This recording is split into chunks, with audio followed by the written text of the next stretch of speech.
ما یه اتاق داشتیم 12 متری فرش میخورد. تو این اتاق 12 متری من شاید اگر بهتون بگم من نمیدونم با اغراق شاید باشه ولی 100 دور حالت هروله این اتاق رو من دویدم. یا امام زمان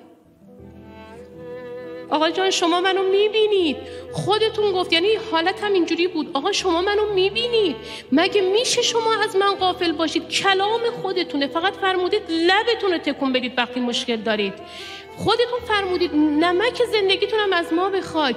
من یک عمری از بچگی مشکل داشتم با شما حرف میزدم، من میومدم سراغ شما، میرفتم سراغ قرآن.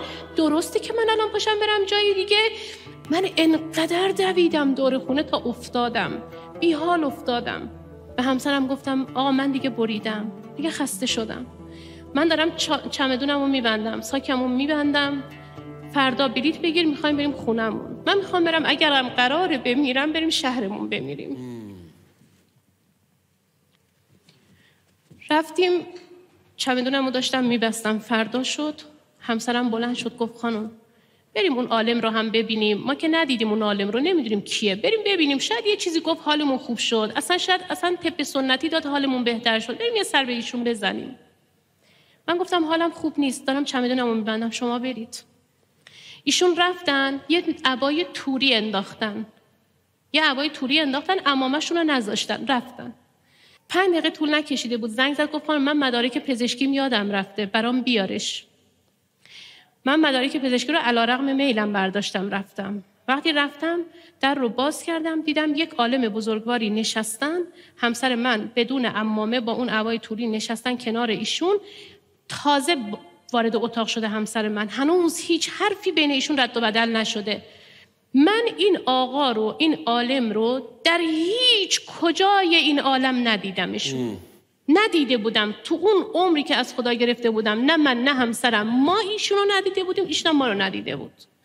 تا من وارد اتاق شدم روی میز ایشون یه گلدون بود، دست پاچه شدن و الان اینی هم که دارم مطرح میکنم احتمالاً خود این آقای بزرگوار، عالم بزرگوار دارم میشنون، چون کسب اجازه کردم از محضرشون اومدم اینجا. دستشون خورد به این گلدون و گلدون برگشت رو ایشون. ایشون فرمودن سبحان الله، فرمودن من دیشب یه مکاشفه‌ای داشتم.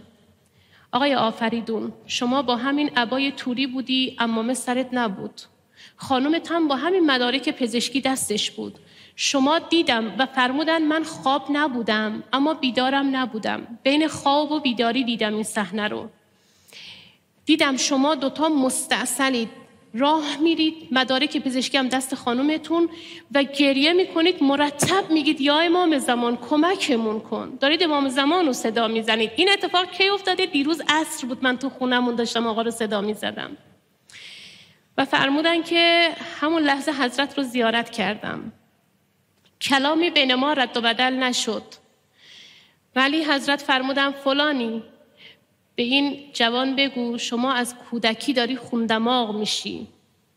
ما نگفتیم هنوز هیچی نگفته بودیم. بهش بگو شما از بچگی داری خوندماغ میشی، انقدر خوندماغ شدی که 3 عارضه رو کبدت ایجاد شده.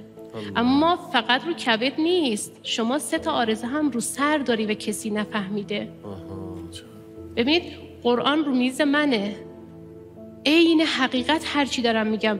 من حتی به دکترشونم نگفته بودم ایشون خوندماغ میشن، چه برسه به این عالم بزرگوار، چون همه ذهنیت‌های ما رو کبد ایشون بود و فی‌البداهه ایشون اینو گفتن. فرمودم فلانی بهشون بگو من صداتون رو میشنوم، شما دارید هی منو صدا میزنید و من صدای شما رو میشنوم، استیصال شما رو هم میبینم.